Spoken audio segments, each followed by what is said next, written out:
Welcome to Dark Horse Matters, the show about people, their passions, and their pursuit toward happiness. I'm Bev Matayoshi, your host, and my passion is talking to people from all walks of life. And I just want to, emphasize, what drives them, their dreams, what makes them tick. And if you are just tuning in, don't forget to like and subscribe and hit that notification bell because you never know.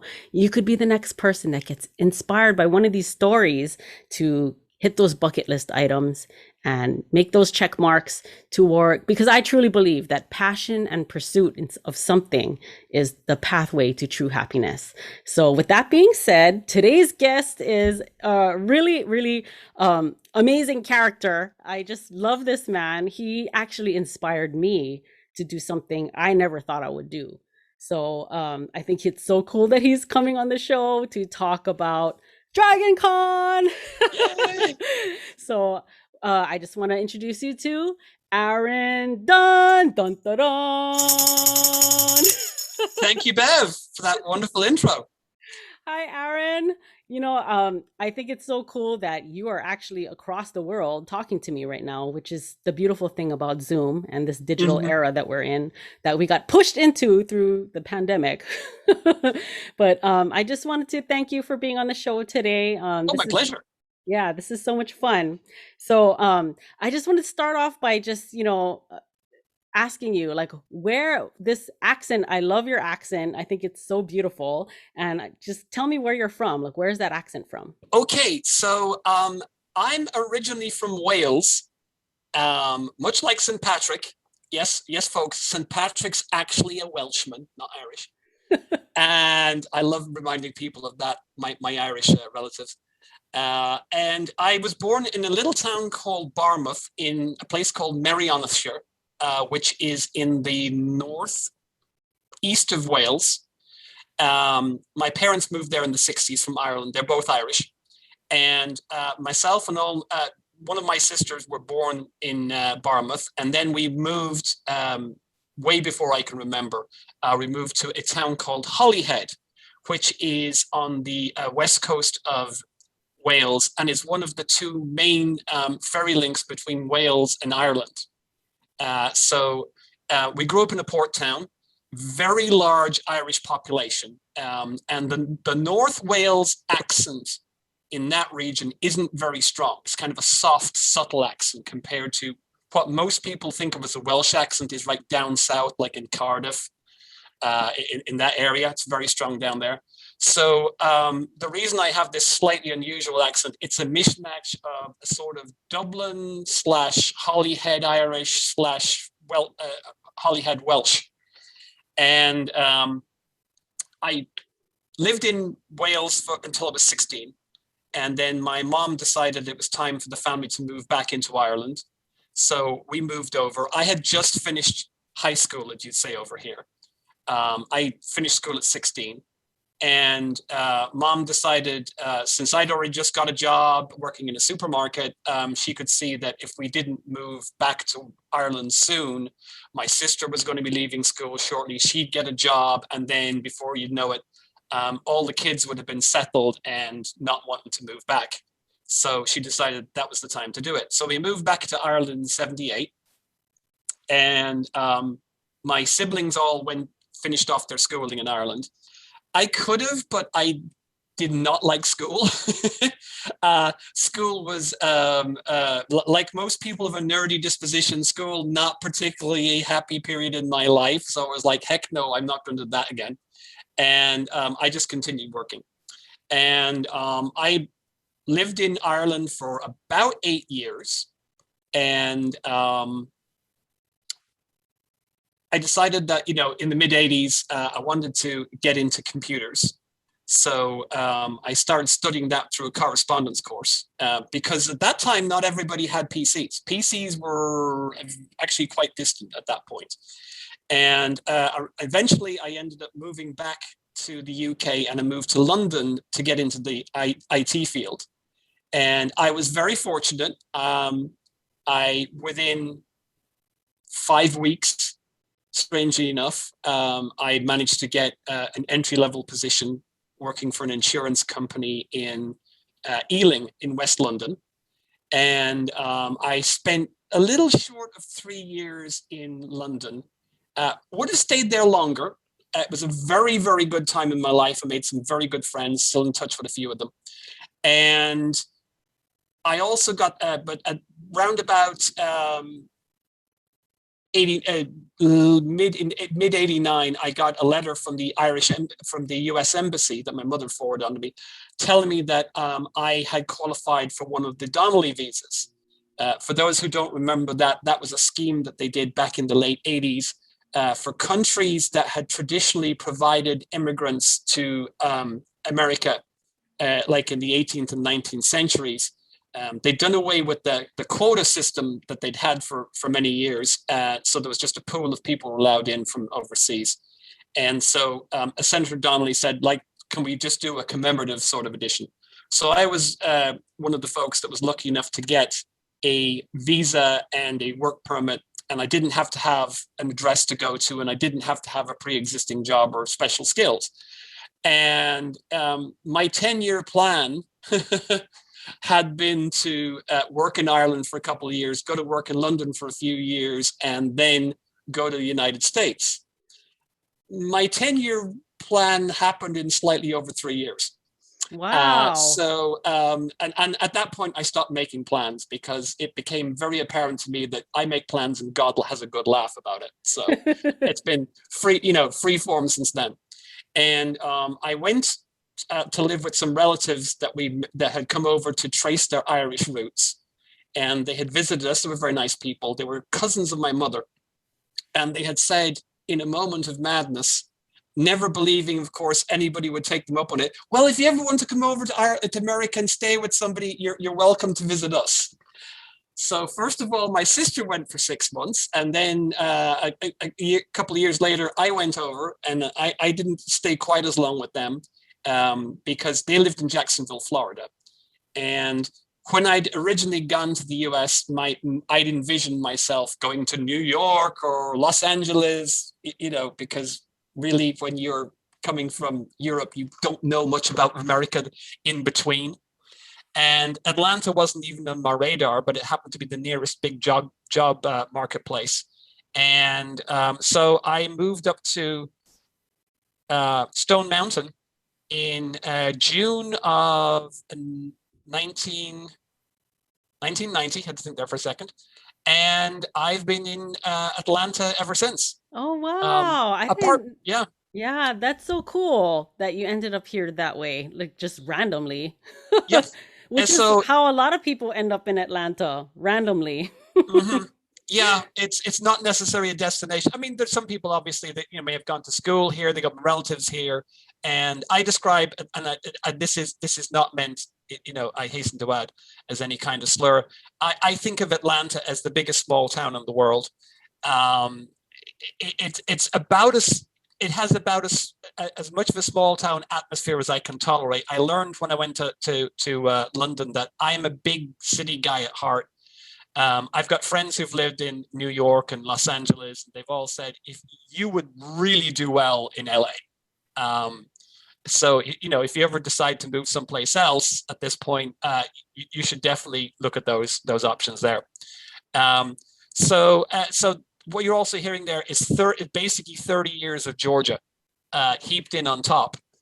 So when I come back to Ireland, my relatives are going like, so what's that fake US accent you're putting on there? And I'm like, what y'all talking about? But so that's basically how I got to be here. Well, when you first got to Atlanta, like what was your experience like just being, from a different country? Was it easy for you to meet people and make friends here? Or like, I don't know. It took a while. I'm one of those people. I can be very gregarious in certain situations, and in other ways, I'm totally introverted. As I've learned, as I've grown older, shyness is very situational. So I didn't make a lot of friends, and I've never had a lot of friends. I've got quite a few acquaintances. I've got a core group of very good friends that I'm very close with. Excuse me, hiccups. And when I first came over, obviously didn't know anybody, and I did what I had done when I went to London. I decided, okay, you got to go find your tribe. So I tried to find the local science fiction and fantasy community, Okay. because that's always been a passion of mine. And the gaming community, like the tabletop, D&D type things. That's where I found my friends in London. And I found out about a group called the Middle Earth Rocketry Club, which is still going, and it's a small fallout. They were a descendant, you might say, of the Phoenix Science Fiction Society that had been in Atlanta for several years prior, and I think they had actually mounted a bid for a Worldcon that hadn't succeeded, but so they had been a pretty big group. They fractured after the Worldcon event, apparently. And the Middle Earth Rocketry Club was kind of the informal remnant of one of those groups. So I started going to their meetings. Of course, at the time, I had no transportation. I was on MARTA. So I discovered that MARTA will get you anywhere you want to in Atlanta as long as you have 3 hours to get there. So it was hard getting around, first of all. That definitely put a crimp on things. Yeah, I And noticed that about Georgia. Like you cannot survive here without a car. you Like have to have a car. it's And like that in Los Angeles too. yeah, yeah. You know, I'm told that the metro system here is pretty good. But what I discovered is it's also good at certain times. If you're trying to get into the city during rush hour, it's perfectly functional. If you're trying to get to anywhere apart from downtown and you have to change, that's where the 3 hour thing comes in. You're going to spend a lot of time sitting in a bus station or sitting in a MARTA station waiting for another train to come in to make the connections.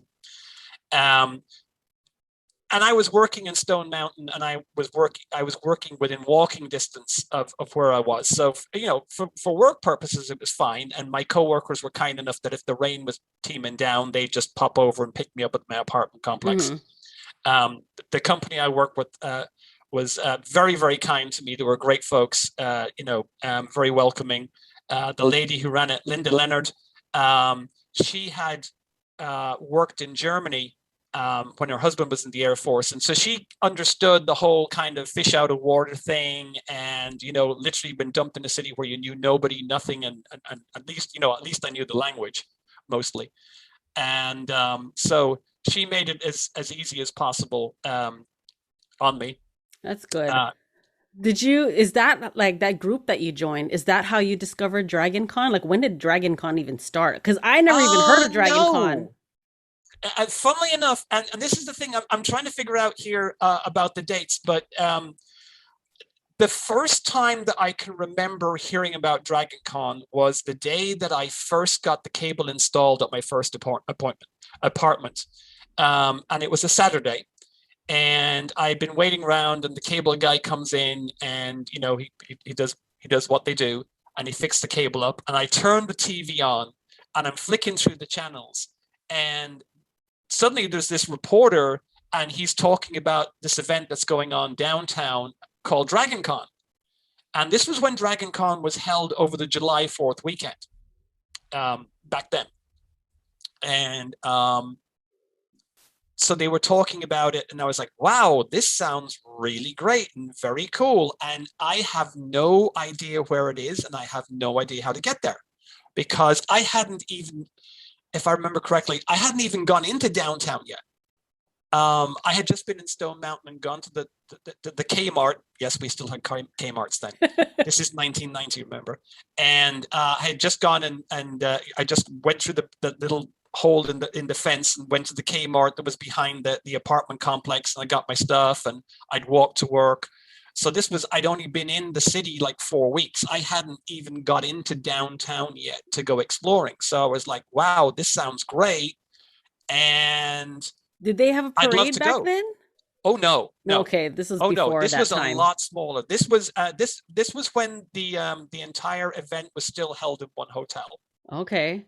The 1991, if I recall correctly, they had Tom Clancy was one of the headliners, and I was, oh my God, Tom Clancy! I love The Hunt for Red October. I loved Red Storm Rising.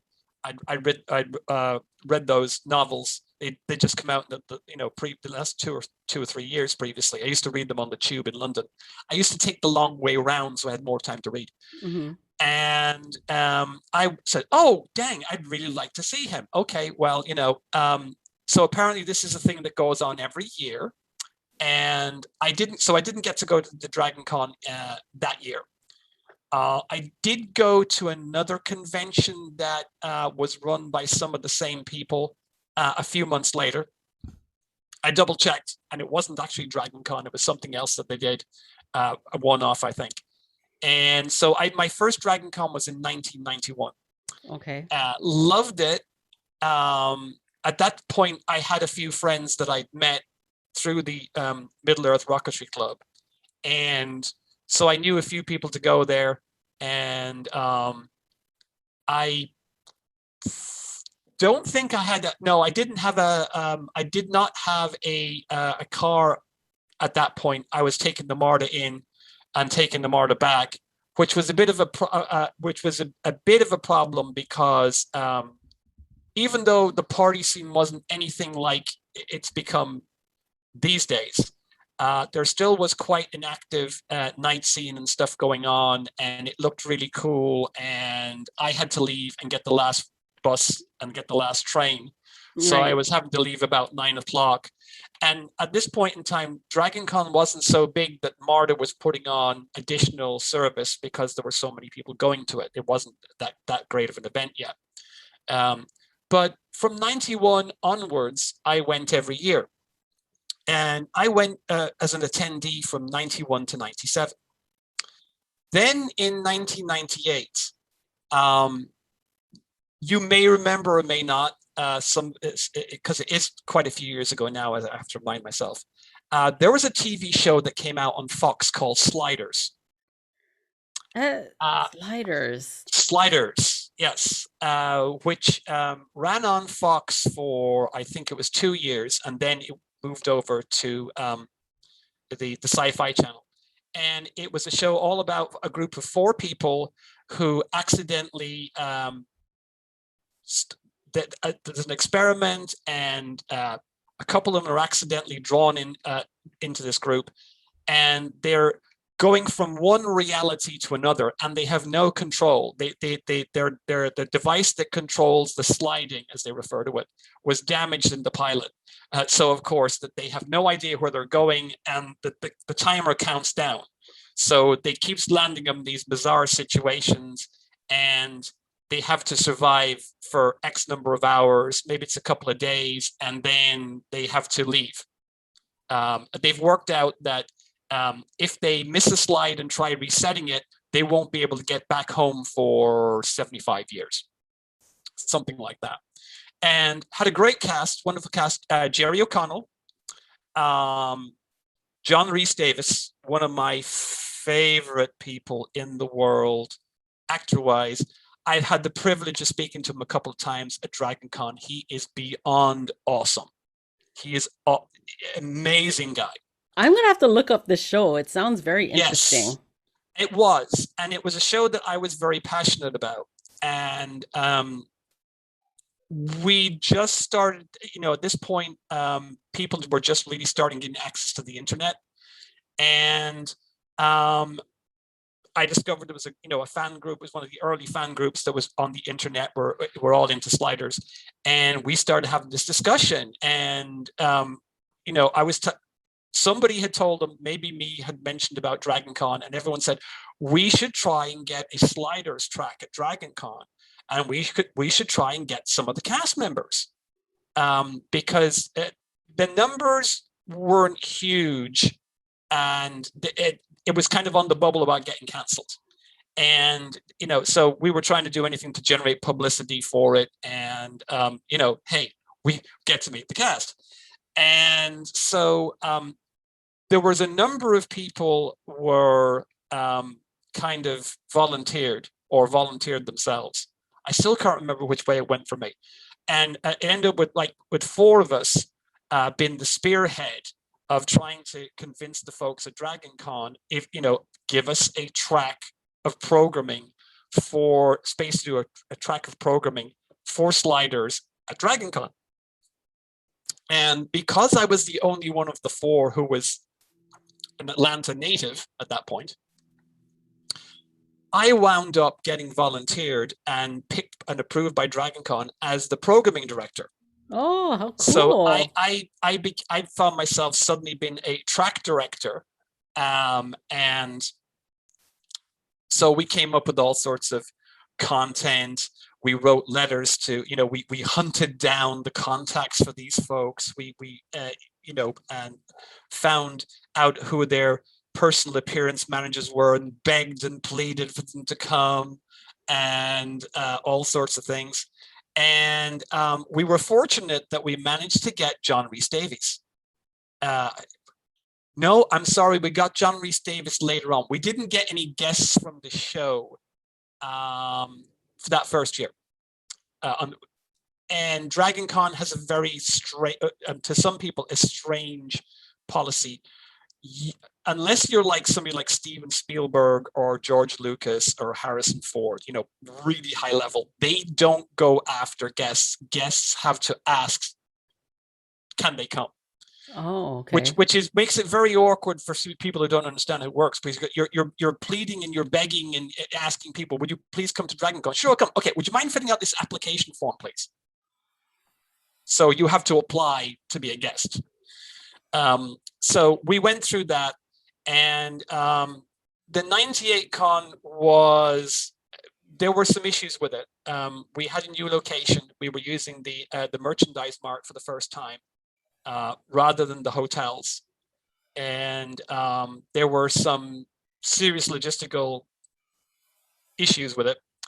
And such that we ended up tearing up the contract with the merchandise mart after the first year. So we had some issues. I had people that wanted to come and find us, and we were located in a place that was difficult for people to find. So we didn't have great numbers, but after the first year, the committee came back, the directors came back and said, look, we liked what you did.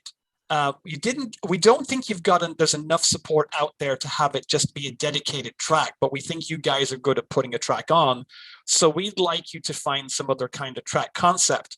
And, maybe you guys could be sort of a generic, we had a Star Trek track, we had a Star Wars track, and they were like, can we do something like, kind of track for shows that don't have their own track, so to speak.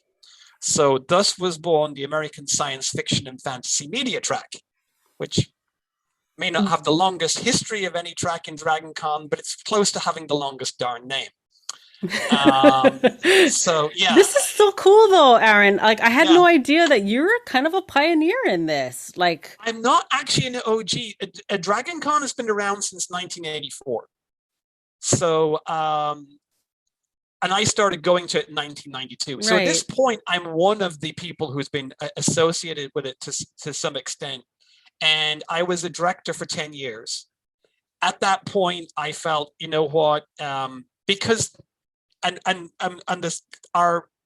the American SFM or SF Media, we just shortened it down to that track. It became kind of like a breeder track. We would get shows that were popular and people wanted to have, more exposure at the convention, and we'd get them first of all, and we'd build up the audience. And then if there was enough of an audience and a fan base to go and run their own track, they got to go and run for a few years for themselves. So we kind of, we gave birth to the Stargate track came from us. And indirectly from them, the current SF military track. And after a couple of years, DragonCon after more than a few years, DragonCon had kind of decided that there were so many shows coming up that they really didn't want to do single show tracks. Star Wars and Star Trek, they're not so much a single show at this point, they're a franchise. So there's multiple movies. So they got to be, grandfathered in. But the idea of, shows like Babylon 5 having their own track, or people coming to us and saying, we'd like to have a Farscape track, which was a conversation that was had there. They no longer wanted to do that because it was splitting resources too much, and there just wasn't room to have every TV show have its own track. You just couldn't do that. But for a couple of years, that was something that they did pursue. And so when the Babylon 5 track, which was already out there, when that started to come to the end of its natural life, and the folks who'd started running it were like, well, we've done everything we can. There's really, we're not getting the same amount of people coming to our panels as we used to get. Because, once a show goes off the air, the clock starts ticking. You can only maintain the enthusiasm for so long, and you can only talk about, if a show has been on the air for 3 years, there's only so much you can talk about 32 episodes, we'll say. Mm-hmm. And eventually you just started running out of things to do with it. So we would get those shows that were kind of easing into retirement. And so we did that. And then from us also came the American classics, the folks who do the stuff from the 1950s and 1960s. So we have a good relationship with those folks. And that's how it progressed. At what point did it start, like people started dressing up and stuff? Because like it's such a huge deal, like with cosplay and, the parade. Like at what point did that like happen? Well, cosplay, as we call it now, that's always been a part of science fiction fandom.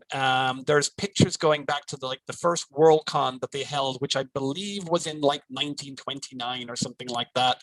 I'm sure somebody on the internet will correct me on that one. But there are photographs from the first Worldcon, in the late 20s, early 30s, where people were dressed up as Buck Rogers and Flash Gordon and the characters from those shows. So the whole idea goes back way, way, way into the roots of science fiction fandom.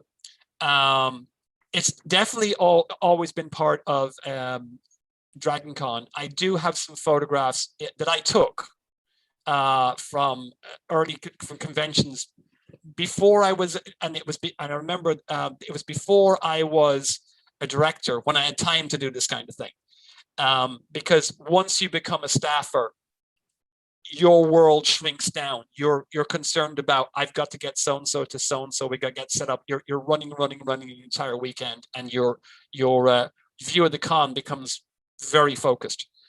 But it was the first time I ever stayed in the hotel, and I remember wandering around with a group of my friends and just taking pictures of people in costumes. And so it's definitely always been a big part of DragonCon, and it's just grown over the years. Yeah. And like every year there's like a big costume contest, right? Like the masquerade. Sometimes there's two of them. Sometimes we've had it. There's been a couple of them over the years. There's the Bunny Hutch party that they have on a Thursday night, where they have sort of burlesque type costumes inspired by Playboy bunnies. I think that's fair to say. And they've had several specialized focus contests for a number of years. There we had the Miss Federation contest, which was as one might imagine, it was a costume contest that was run by the Trek Track, as well as the main masquerade contest. And some years they've done a couple of those ones. So and some of the costumes are absolutely amazing.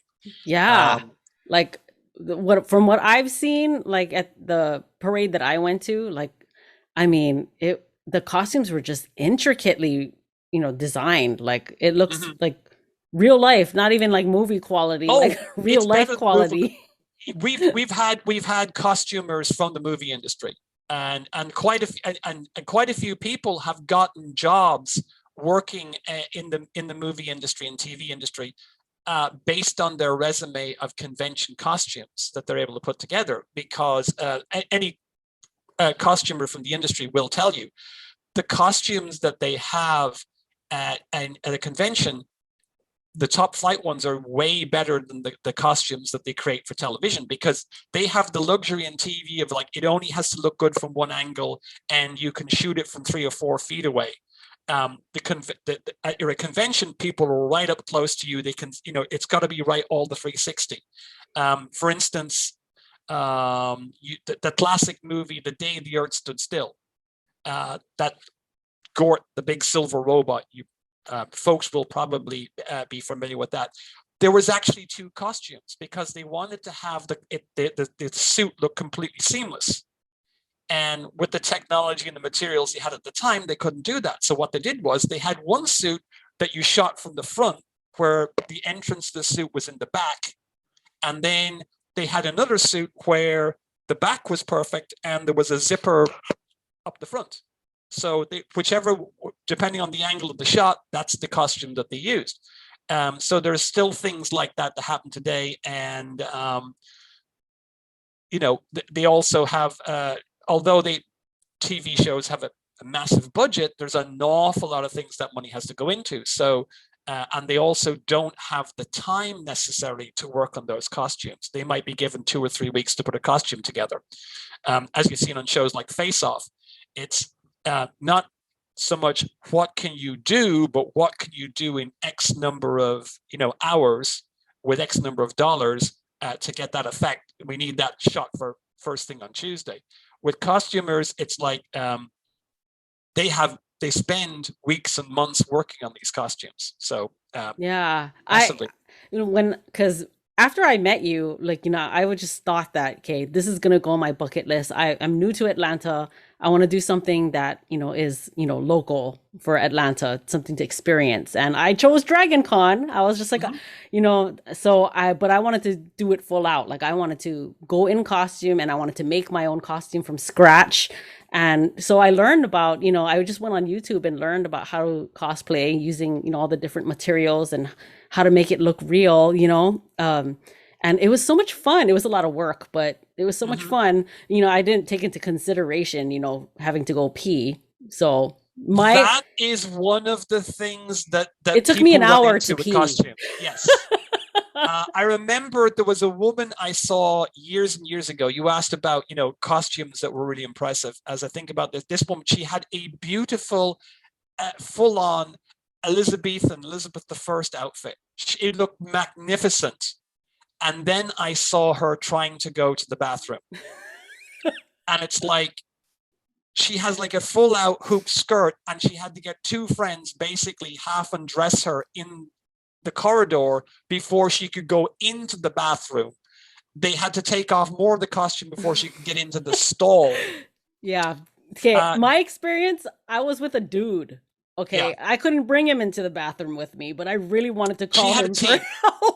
She had they thought about it to a certain extent. She'd obviously, and this is the thing, as when you're an experienced costumer, you think about things like this and you go logistics. And this is why you'll sometimes see people have several costumes, because they're going back to their room and they're changing out and swapping out several times, because it's like, I need to go to the bathroom. Okay, I've had to take my costume off. I was wearing it on the floor for 3 hours. Okay, let me go put another one on. Rather than go down in the same thing again and fight your way down. So this is why you'll see people, change them out several times. Yeah, I didn't think about that. And my poor guy was waiting an hour for me to get out of the bathroom. Another thing that people forget about, a rookie mistake, is the heat. Even though we have air conditioning in the hotels and you have these atrium designs and they're quite breathable. The problem is when you get 25,000 of your closest friends there, the temperature starts to rise, the humidity goes up, and if you're in a costume that doesn't breathe, you start to run into trouble very quickly. I remember seeing a gentleman, he had done because some people just do very, very simple costumes. They're almost like childish costumes, but that's okay because everyone does what they want to do. And he had basically made a cardboard robot suit. And we were in the, at the time where we were located, we were right next to where the blood drive was happening. So we were coming out and one of my staffers was giving blood. And I just went to check on them, see how they were doing. And at the same time, this individual came through, and he was wearing this cardboard box robot suit. And he took his cardboard box head off. The guy's face was purple. And the nurse took one look at him and she says, "Get him on a gurney." And he was literally about to collapse with heat stroke, because he was wearing he'd been walking around in 100-degree temperature with wrapped in a series of cardboard boxes with aluminium foil over them. So his body couldn't lose the heat. He was cooking himself. And the worst thing about heat stroke, folks, is by the time you realize you've got a problem, it's too darn late. Yeah. When you see all those folks wearing stormtrooper outfits in the parades, here's the thing: a lot of you might not know, they all have refrigeration systems built into them, because you cannot walk around in something like that for more than 15 minutes, especially in summer weather in Atlanta, before you're going to fall over. Mm-hmm. So, I mean, it's like in September now, but it was still feeling like summer. I remember walking around for 9 hours. It's the tail end of summer. You've got the humidity. It's not, for those who aren't familiar with Atlanta, it's not so much the heat, it is the humidity, which means that your body finds it harder to lose the heat as it's building up. So even for me, and I mean, I'm a jeans and t-shirt guy, at Dragon Con. One of the questions I know you mentioned was, have I ever, what costumes did I ever wear? There's only two times I've ever worn a costume. Because again, when you're staff, you don't have time to do that. There's sometimes it's like I have 30 minutes to get down to the dealer's room starting now. So I have to get down, run through the dealer's room and get back before I have to run mics or make sure that somebody run mics in a room. And so having the luxury of going to a hotel room, taking time to put on a costume, coming down, walking around, having a photograph taken, that just doesn't exist. So the first costume I ever wore was, I put on a business suit and I put on one of those fake Fox Mulder FBI badges, and I walked around the Hilton. And a lot of people go, "Nice, cool." And then I had people coming up to me and complaining that there was no hot water in their room, and why hadn't they had fresh towels? And after I got stopped for the 6th time, and at the time, the Hilton management, who were very different now, I add here, this is back a couple of decades ago. The Hilton management at the time did not look very favorably, to be honest. They gave us a lot of problems. And for a few years, we moved out of the Hilton until they repented and asked us to come back. And so when the 6th person came to complain to me about something about the room, I looked them in the eye and said, "Excuse me, madam, and how did you pay for that?" "Well, I paid for it with my credit card." "Oh, so we got your money then. Okay, screw you," and kept walking.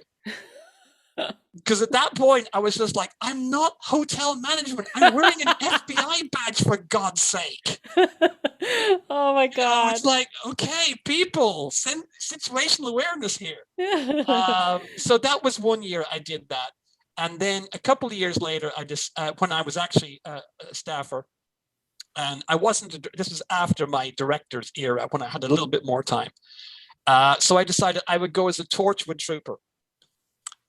So I bought like the urban camo fatigues. I even found a halfway decent beret. Berets look terrible unless there's 10 of you all wearing them, and all the same way. And so I got a beret, got some fake Torchwood insignia on the front of it, went out, laid out $300 for it, because some of us were talking about doing airsofting. So I went out and lashed out $300 on an H&K G36 airsoft gun, because that was the one the BBC decided that the folks would. So my weapons were always accurate. My shirt might not match, but dang it, I'm going to have the right weapon. And I walked around for a couple of, I think it was an hour and a half one evening. And the problem for me with that outfit was I was wearing army boots. And I've had this pair of army boots for years and years and years. I'm not kidding you, 20 years. I still haven't broken them in. They still scrunch my feet. I get to the point where, like, I've got to take these darn things off. So for me, costuming is not a big thing. Simply because I don't have the time or the luxury for it. I love looking at other people's. They have some fantastic costumes out there. But for me, myself, it's just, and most of the people I know, if you're working at staff there, you just don't have the time for it. It's hard to find something that's a cool costume that actually works. Right. I went every year from 1991. Wow, you must have a pretty awesome t-shirt collection. I have largely my collection. I've been stopped a couple of times. People have gone like, "Man, dude, you're wearing that t-shirt. You should have that framed someplace." And I'm like, "Yeah, but I got it as a t-shirt."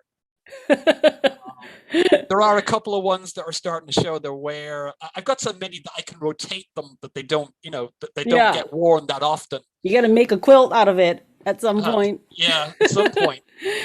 Some are starting to, get that thing where the color is fading in the decal that they used at the time.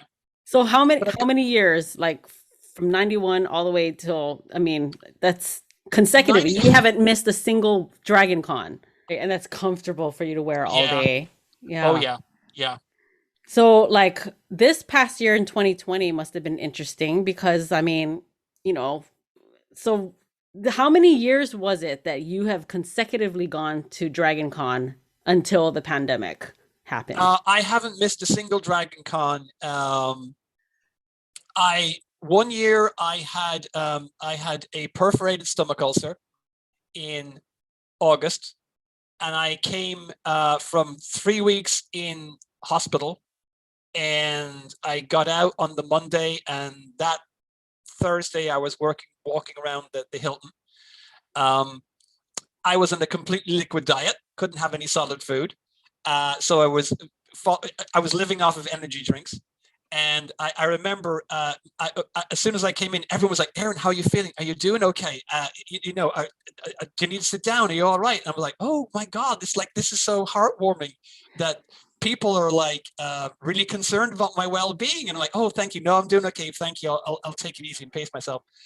And then the then chairman of the convention was like, "Aaron, how are you doing?" I said, "Good." I said, "Yeah, everyone's so nice." He said, "Oh yeah, they're really nice. You do know we have a book going on how long you'll get before you fall over." And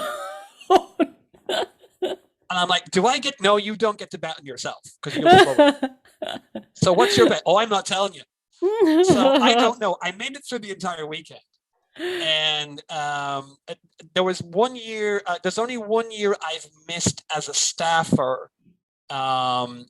When I had chemotherapy 1 year I was having, and I could barely stand. I just told them, everyone was like, "What, you're not going to be on staff this year?" I'm like, "Guys, I'm not even sure if I'm going to make it down to the con." I did. I got down every day.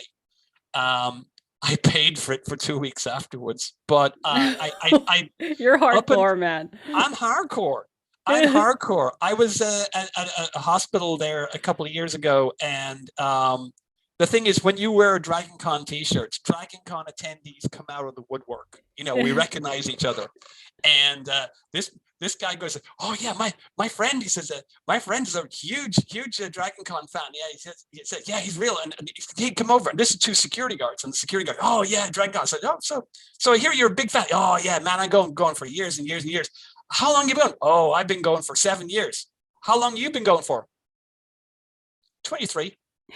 And the guy's like, "Just what?" And I'm like, "No, I'm not an OG, but I know who the OGs are." Yeah. That's cool. That's cool. So yeah, 2020 was hard. 2020 was hard. I didn't realize how much I was going to miss doing it until that weekend came, and I was definitely affected by it. To the extent that my job largely involves me sitting in front of a computer and doing phone conferences. I work as a consultant and coaching clients through various things on implementing projects. And when September rolled around, I was just like, this is like a day at the office. I could not get up any enthusiasm for the Because online. Now, they did it virtually, right? they did it virtually. Yeah. And, you know, people went and people had a good time, and God bless. And it just, for me personally, because I do so much stuff virtually for work, I was just like, yeah, peace out. I Yeah. couldn't do it. I couldn't get up any enthusiasm for anything that was been offered. Um, so It's just not the same. it's I just mean, not the same. the It's just not the same. experience was so Yeah. awesome. I feel so grateful that I got to Mhm. experience it before the pandemic, just because Yeah. it was in its prime, you know, like, I mean, this last 2019, how many people attended to that? Or 2018, was it? It Which was the big one? depends who you speak to. We don't have a very good handle on the numbers. I There's think stories I the could say year about I that. went was 2018, and I think they said it was like, I don't know, 85 or 90,000 people that showed Somewhere, up. so that's the official number, somewhere around. That's crazy. It could be higher than that, because we don't want the fire marshal to get upset. Yeah. You know, but definitely Dragon Con, it's accepted, although the exact numbers are, you know, hotly debated in certain quarters. I'll just say that. Dragon Con is definitely one of the top 3 conventions in the US as far as attendance goes. Obviously, San Diego Comic Con, yeah, there's no disputing. They're in the 100,000s. That's why they've Hmm. capped. They had to cap their attendance. They just couldn't deal with any more people. Yeah.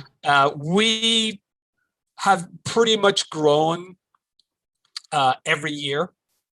Some years we're kind of holding steady, and usually because we have to find another facility to add to let more people come in. Hmm. And once we get some space, people go, "Oh, there's more space," and we get people coming in. So yeah, we're at this point though. I think we've probably reached the maximum, simply because there's nowhere else for us to expand into downtown. There's always people asking if we can go to the merchandise mart, but there are logistical problems with the merchandise mart. It's not near any hotels. What's acceptable for people going on a business convention to go to a convention and travel back and forward to hotels is one thing. What people accept that type of traveling for at a convention of our nature is completely different. It's just not going to work for most people. Yeah.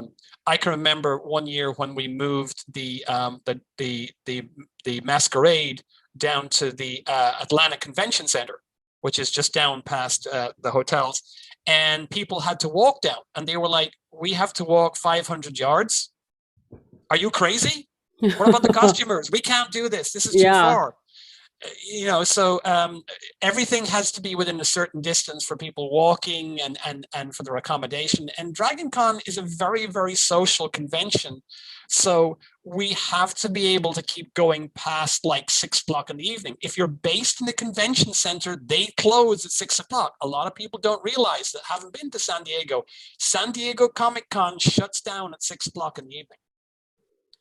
Any parties or whatever happens, they're organized by individuals, or more likely movie and TV companies who are promoting their new TV shows. They stage events at the local bars and stuff like that. But you couldn't, you know, and this is one the feedback we get from guests who've been to, you know, all these big conventions. They're like, they love Dragon Con because of the social atmosphere, because they Right. can go out and interact with the fans. They can't do that at San Diego Comic Con. Hmm. Yeah, it just blew my mind, like how big the event was, and how stoked people were. Like, people were just like super energetic and just really into it. I so what do you think is going to happen this year? Do you have any idea? Can you give us an insight about what's happening this Okay, year? well, we had our first volunteer meeting there a couple of weeks ago, maybe about a month ago. And the word was that there's no word. every day the situation is changing, but every day, unlike last year, the situation is changing for the better. As we get more vaccination rollout, as more people get vaccinated, the city is talking about relaxing some of the regulations. The hotels desperately want to get people in there because they've been hammered. With nobody traveling and all the rest of this. So they've lost millions. They want to get people in. Dragon Con is one of their most profitable, if not the most profitable. There are other people out there that spend money at the weekends, apart from us. And they definitely want to get the conventions back there. Dragon Con weekend is a plum assignment for those hotels. They bring in people from all different parts. Marriott people come in from Marriotts all over the state, maybe all over the country. You only get to work at the Atlanta Marriott, at the Marquis Marriott at Dragon Con weekend if you are like one of the best people they have. You've got a spotless record because there's immense competition because it's such a fun weekend. The same for all the rest of the hotel chains we hear. People want APD. If you're a rookie, you do not get to work downtown Dragon Con weekend because, no, you got to earn it, bud. Right. I've had the pleasure of interacting with APD on several occasions. Atlanta Police Department has a pretty stern reputation. Let us say. They don't tolerate fools gladly. I've heard several other officers tell me they love us because of the fact that we are a very good-natured crowd. For all the partying that gets done, we're not as hard drinking as some of the crowds that they have to deal with, and therefore they don't have the alcohol-connected issues. We tend to be very self-policing. So for them, it's like, okay, folks, please don't hurt yourselves. Don't damage the hotel, and please don't hurt yourselves. They're not worried. There's not a lot of crime or people getting all aggressive. We're very self-policed, and they just like hanging out and being with us, and they're there just to make sure that everyone has a great weekend and gets home safely. So that's really cool. Very, the very culture cool. That the culture is like that, because when you get that many people together, you have all kinds of stuff going on and the potential for something bad happening. Oh yeah, and I mean, you know what? In every group, there's Mardi Gras. There's jerks. There's jerks, but fortunately, percentage-wise, our jerks are much smaller. And the police department, they are there and they stay in the background as much as possible. I've had members of the police department come to me and ask me to go and rather than them start giving orders to fans, can you get those folks to walk over there or do this or do that? Because can you get them to move there? We don't want to come in and start, putting a damper on things. Yeah. Which led to the famous declaration. I was down at Sheraton one year, and the police officer asked, "Can you get those folks to move over to the side there because they're kind of blocking the stairway, and we need to let people out? Would you mind asking them to move?" I'm like, "Sure." So I go over there and said, "Ladies and gentlemen," my best Dragon Con public address voice, which is actually quite loud. And they all turn around and look out. "The man with the gun would like you to move to the left. Thank you so much." They move. They moved. They laugh, but they move. So the real gun. Yes. This gun is not peace bonded, and this man is allowed to lose it. I would suggest you follow his instructions. Thank you for your attention. Dragon Con's a great place to learn how to deal with people. And my entire working history, as I look back on it, has been, involved with the public. I've worked in supermarkets. I've been a bartender on 2 continents. So I'm used to dealing with people. And generally they're in a very good mood. And I've also learned by having been an attendee at cons and seeing how sometimes people in security act, and it has a negative reaction. So I'm not the guy who's going to go, "I move. I'm going, hey folks, listen, I need you to move over here because." Right. If you explain to an adult why you need them to do something, they'll generally go along with you. If you just, if you tell me, "I do this," why? Well, I'm security. So you had to do what I say. Really? And I've been at other conventions where people have made that mistake, and I've gone to them, you're security, right? You know what that means? What? You're a volunteer with a badge that says security. I don't have to do jack stuff that you tell me to do. Right. So run along if it's that important and go and get the hotel security. I'll listen to them. In the meantime, I'm going to do exactly what I want to do. Usually kindness works. Yes, you catch more flies with honey than you do with vinegar. Exactly. Which is not to say that I haven't on occasion used napalm instead of vinegar. I probably would. Let's just say that there are some a group of guests who refer to me as from a TV show, refer to me as the Screamer.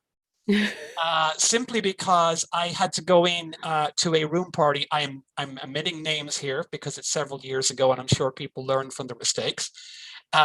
Who, if they hadn't actually intended to do it, were giving the impression to the group of people waiting outside to come into the room party that you had to be a members of a certain group to attend this.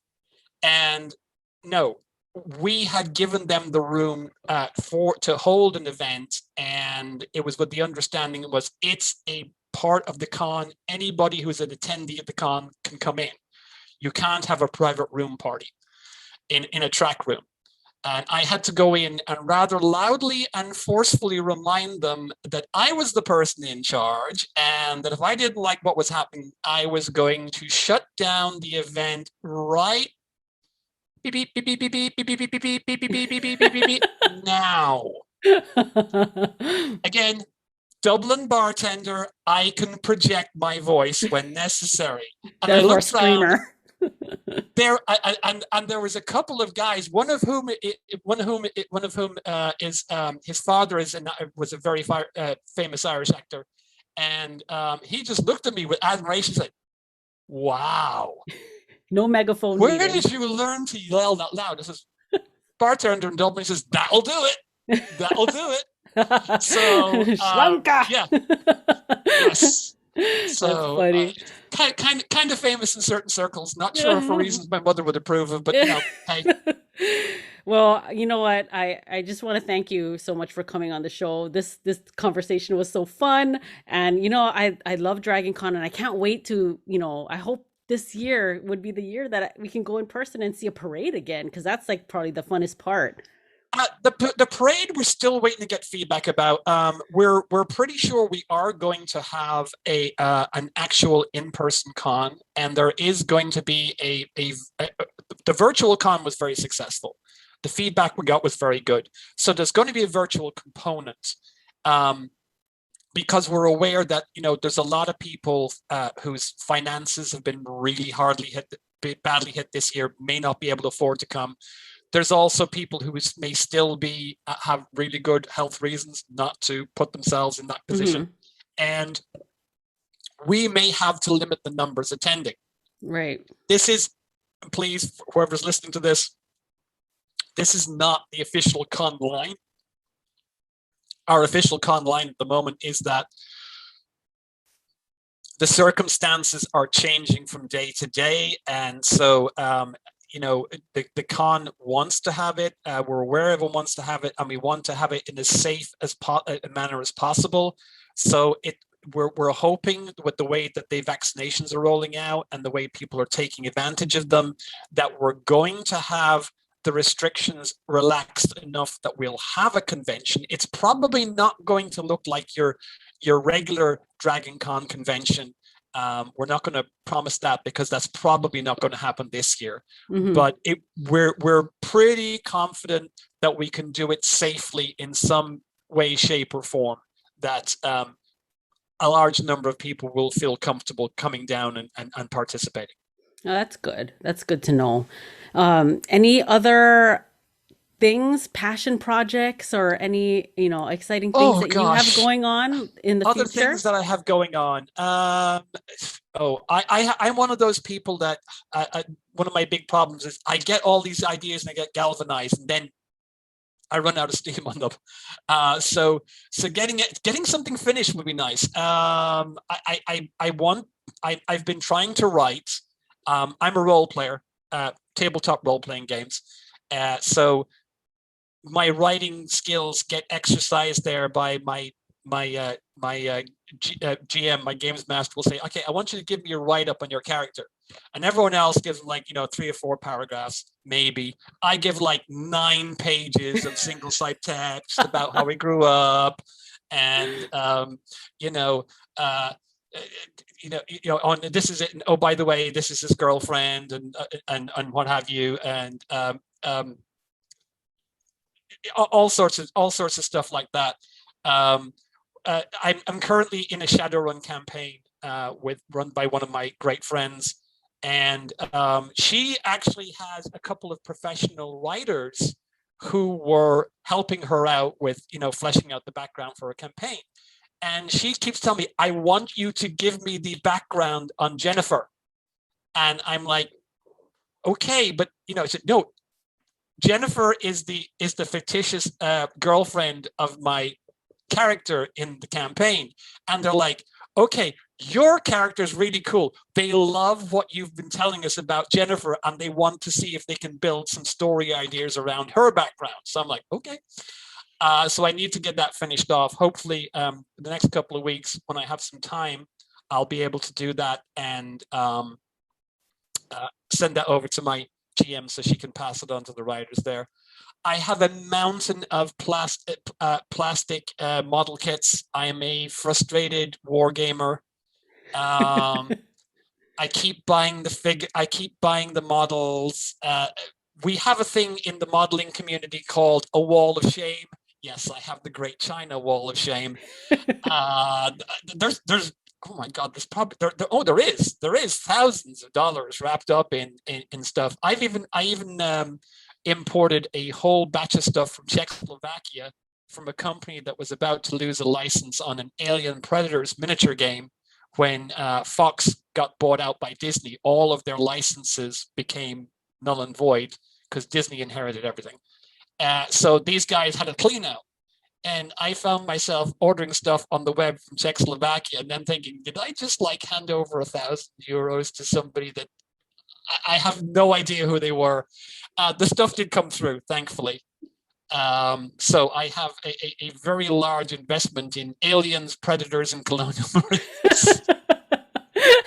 That might be my 401k. Oh my gosh. Yeah. So all just to try and get something and finish something and see it through. Passion things.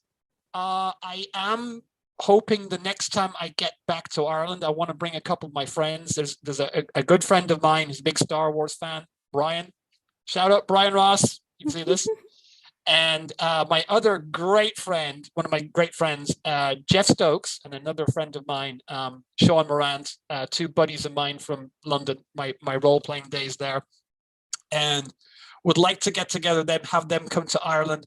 I want to go to Skellig Michael, which is the island off the Irish coast where they filmed the Luke Skywalker scenes where he's in retreat on that island. Oh, how cool. It's this little island, literally it's a mountain sticking out of the Irish Sea. And it's become a huge tourist attraction, even though getting to it is akin to, storming the beaches on Normandy. Because there's only certain times a year that you can go out there. And there's even at that, there's only certain times of the year within that you're able to actually get on, that the tides and the currents will allow you to get a boat in. That you can get people get onto the island. It's an old monastery was put up there. Lord only knows how they managed it before. They had power boats, but they did. And it's a World Heritage Conservancy site or something for years and years. So one of the things that people don't realize was when they were filming the scenes for Star Wars, every morning they had to go out on the boat and come back because the only other way would be to bring a helicopter in, and they were not allowed to build like a helicopter pad. So it was either come in on the boat after 2.5 hours, going through the Irish Sea each way, or learn to do an assault jump out of a helicopter. And as dedicated as the cast and crew were, and also for insurance reasons, they felt that having Mark Hamill, who's now in his 60s, trying to abseil down from a helicopter, that should be in the movie, not the making of the movie. Right. So yeah. So when you we'd like go to go there, when you go there as a tourist, like what do you do there? Like just You do they have a basically go up. tour? Basically, I believe there's a tour you can go up. Definitely, they've put some things in. I think they've put handrails in, which is a major development, because there are literally steps cut out of the side of this mountain going up. It's covered in moss. There's grass. And you get up to the site where the monks used to live, and they warn people, you've got to be in good shape. You've got to be able to climb up slopes. Otherwise, don't even think of going on the tour, because it's very demanding physically to get around. There's not a lot of amenities, but it's amazing place to go and visit and to check out. This sounds amazing. I'm actually yeah. going to look it up now. Oh yeah, I never heard of this. I was so surprised because my mother, when I called my mom, I said, "Yeah, I was just watching. I went to the new Star Wars movie last night, Mom, and yeah, my friends really liked it. And there was part of it. It was filmed in Ireland. There was some parts. It was some island, someplace called. And I go, what was it? My mom goes, Skellig Michael. What? Oh yeah, it was on the news here the whole time they were shooting there. That's awesome. You know that they were shooting? Oh yeah, it's been on there for the last year. She didn't tell you. And you never mentioned it. I ask you, is there anything? So what's going on at home? Anything interesting? You say no. And she tell me about somebody died that I had no idea what she was talking about. You must know them. They were at your christening. Yeah, Mom. I think it was occupied at that time. Yeah. So that's a site to go see there, and I want to travel more in the States. Pretty much a lot of my time is, for the foreseeable future as well, is coming back to see my mom as she's getting up there in years. But I would like to go and see the Aztec and the Inca ruins in Central America. I'd like to go and see Egypt, definitely. I have been to Corfu in the Greek islands, which is a beautiful spot, by the way, if anyone's thinking of going anywhere near the Adriatic. Wonderful place, lovely people as well. And I did actually get to visit a place called Ephesus. And some years later, I was in a Bible study group, and they gave us these little books that we could, there were study guides. And I look at the guide, I'm like, what? This is weird. I could swear, yeah, I know that statue. I've been beside that statue. I got a photograph. My mom's got a photograph of me with that statue. I'm like, what? And I looked, and it was Ephesus. And it's like, so Paul's letters to the Ephesians, that was Ephesus. At the time, it was a big seaport in what's now Turkey. And over the centuries, the sea level, the waters have withdrawn a bit. So it's now 5 or 6 miles actually from the coast. Mm-hmm. But at the time, it was a thriving port place. Yeah, I was like, so I've actually been to a biblical site. Yay. I may have sat down on the same rock that St. Paul sat on. Right?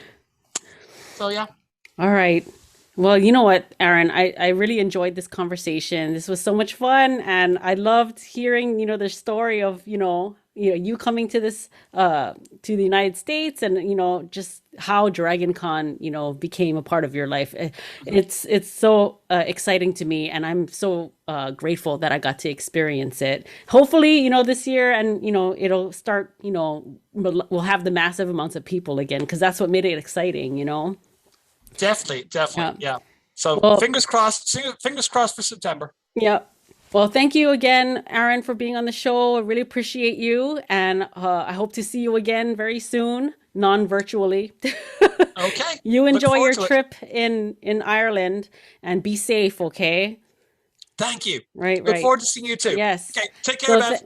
Thank you, everyone, for coming on the show to Dark Horse Matters, where this is the show about people, their passions, and their pursuit toward happiness. If you like this episode, please don't forget to like and subscribe and share with your friends. And, until next time, be passionate.